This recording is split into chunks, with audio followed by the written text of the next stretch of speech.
Support WrestleTalk! Hello and welcome to the WrestleTalk Reactive News with myself, Randy Datson, and a returning from prison, Tempest. How was Guantanamo Bay? A little bit nicer than last time. Yeah? Yeah. Hope to not go again in the near future, but can't complain. Well, you mean, you gotta stop committing those crimes, you know? They're just so fun. The drugs and the public nudity. It's the best kind of nudity. It's fine. Well, do you know who isn't nude? That's a really weird segue, but it's Raquel Gonzalez and Aliyah, because they have new belts, which means they are not nude. Sure. Yeah, what do you think of that?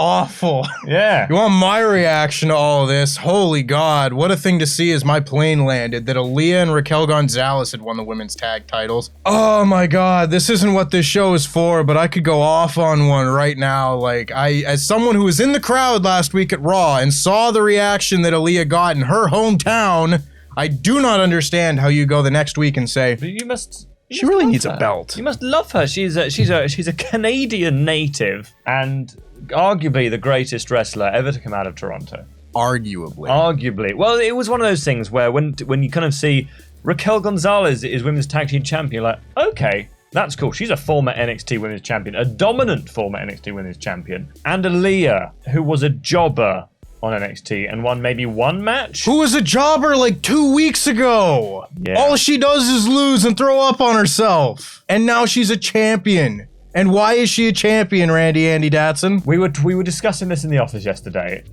Adam Blompier was quite positive about it. He's like, hey, I like it when a champion's one storyline is that they are the champions. Because Dakota Kai and Io Sky have other things going on. And so if they won the belts, they'll be like, oh yeah, we're the champions, but also we've got this more important thing happening, which is the whole Bayley feud and stuff. Everyone disagreed. Because they went, yes, but the whole story was that Io Sky and Dakota Kai were going to win these belts. Well, the thing is, the apparent reason for all of this is that Raquel Gonzalez is going to get a push, which is... Raquel Rodriguez is going to get a push, which is not surprising because she is... I'm going to say massive. That makes it sound like she's fat. Tall. She's very tall. She's 6'1", which is taller than quite a lot of the men's roster. Hey, Tall Girl made a whole movie about being sad. That's she was true. 6'1". And Luke Owen cried at it because Sure did.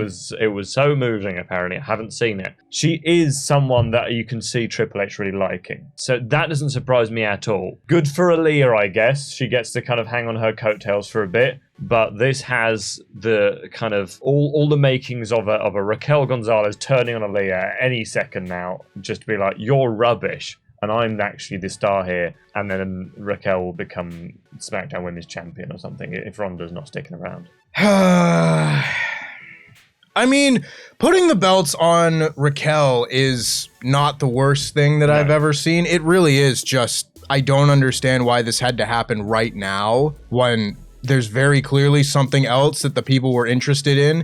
And to me, the problem with just putting the titles on these two, because I've heard so many people say, oh, well, it's very clearly a transitional championship reign. You don't need a transition from nothing to something. Yeah. You know what I mean? You want the first champions since May, given that everyone thought the belts had disappeared completely, to be like, oh, wow, yeah, these belts do matter. And now it's a Franken team of two people that had no history together. And I don't understand the rationale behind the idea of, well, these two are just going to hold the titles for like a few weeks or a month or however long until Sasha and Naomi are back, drop the titles to them, and then you do Sasha and Naomi against Bayley or Bayley's crew. Yeah. I don't know why you couldn't just have Bayley's crew win the titles and build to that. I don't know why we needed this first really awkward, out of nowhere step. It's the most Vince McMahon thing that Triple H has done so far, I would say. Yeah. And I'm not going to be like immediately, oh, Triple H has lost it. No, Triple H has lost it! He's lost it! AEW for life! AEW! AEW! AEW! Fed's broken, y'all. Yeah. Screw you, man. Also, speaking of Papa H, he has reacted in a very passionate, meaningful, emotional way on Twitter. The culmination of a tournament featuring some of the brightest stars from the WWE and NXT women's division. Congratulations to Raquel Rodriguez and Aliyah on their Raw main event win and becoming the new women's tag team champions. That was written by an intern. No. He immediately when he saw that, he went, "Oh wow, what a match! What a match! What a result!" They're all his children, his NXT children. As Luke put it, it's not that people are angry. It's not that people are like viciously pissed off at this decision to put it on the belt, because really people don't care that much. Unfortunately, the women's tag belts have been so undermined that it would take something huge to change people's minds. It was just a reaction of, oh, this feels like the old Raw. Yeah. For a brief moment, we got to the main event of this show, and it felt like Raw from like 3 months ago. Yes, which is not what we want to be. We want to go going forwards, and you don't want your Monday night show the week before Clash at the Castle to finish with especially when SmackDown this week is pre-taped, I believe, because they're all flying over to Wales. It was a bit of a wet fart ending to the show. It's not what you want, but could it be what Tony Khan wants? Could it be what AEW wants? Could it be the moment where AEW realizes that WWE is still not as good as AEW? In some people's opinion, not mine, of course. I love them both. AEW. I love them both equally, because Tony Khan has tweeted a very confusing thing, which could be a reference to Raw. It might also not be a reference to Raw, in which case, sorry Tony, but you tweeted a thing is immediately after Raw, so we're going to assume that you're being weird because you're Tony Khan. I don't know who Worf is, having never watched Star Trek. I'm going to alert Ollie Davis immediately. Tony tweeted a GIF of Worf saying, "This is the turn of luck I've been waiting for." I don't think Tony Khan's referenced anything. He might be, because it's Tony Khan. So could he be going, "Oh, well, that was a bad finish. That's good for me, I guess." Could be. I mean, it's Tony Khan. He's talked about WWE before. He's talked about them when they make mistakes and everything. And It wouldn't surprise me one way or the other. No, it doesn't bother me one way or the other either. Tony Khan is constantly high on life, so he could just be saying anything, frankly. But this, I guess, leads us onto a bit of a discussion point. Should AEW as a whole, not just Tony Khan, not just Chris Jericho, not just Jon Moxley, give up with all the WWE references? I know it doesn't happen as much as it used to, but now and then, maybe once every 3 weeks, or like on a pay-per-view, they will just make a very blatant and obvious reference to WWE, and it's always a negative one, especially when WWE really doesn't do it in return. I mean, it's what this company's kind of been built off of, you know? The whole idea of the company is a revolution, as that it's a second option, and that, you know, All In was promoted as, hey, here's the alternative to WWE, come support it. So, well, yes, it has been a few years since then, and I do think that the tribalism between WWE and AEW fans is completely, you know, overblown. AEW!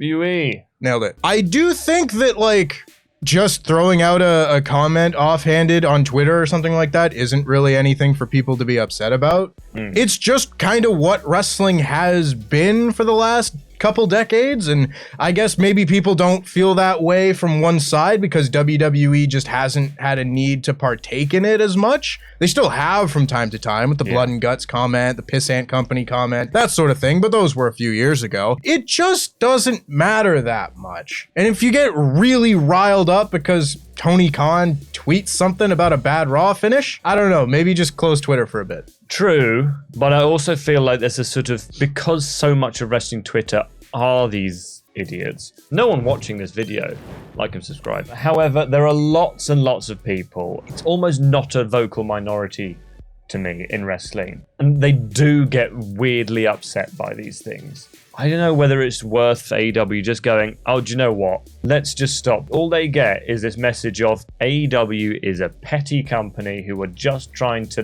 make little snarky comments because they can't keep up with WWE in terms of viewership. I guess my argument is focus on the fact that your product is better and maybe go, "Oh, well, we don't need to make these comments because all it does is make people think we're idiots." Yeah, I mean, to me, it also just like, you know, someone like me who likes both companies and both products will then look at that and go, huh, and then I'll close Twitter and not think about it again. I know, but the thing is, you're a sensible person, and I sometimes am a sensible person. All our friends are very sensitive. All our friends are very sensitive. I'm here for you, man. It's been a hard week. Goodness me, bony collarbones. I'm very bony. I'm the bone boy. There are a lot of people who aren't sensible, and they will get annoyed at everything. So there's nothing you can do in that sense, though. No. Whether you comment on it or not, you've seen Twitter. Every tweet about WWE, period, has someone going, oh, if it happened in AEW. Or if every AEW tweet says like, oh, you guys don't complain about this when it happens in WWE. They make it out of nothing. So whether you tweet about it or not, people will find a way. So just have fun, do what you want to do. And that's a good message for life. And a good message to finish this reactive news. Thank you so much for watching. Please do like the video, subscribe down below, head over to all our other channels, including the podcast channel and Parts Fun Known. But for now, I have been Randy. Have you? Yes, I've been me. And that's been him, Tempest. And that was reactive news.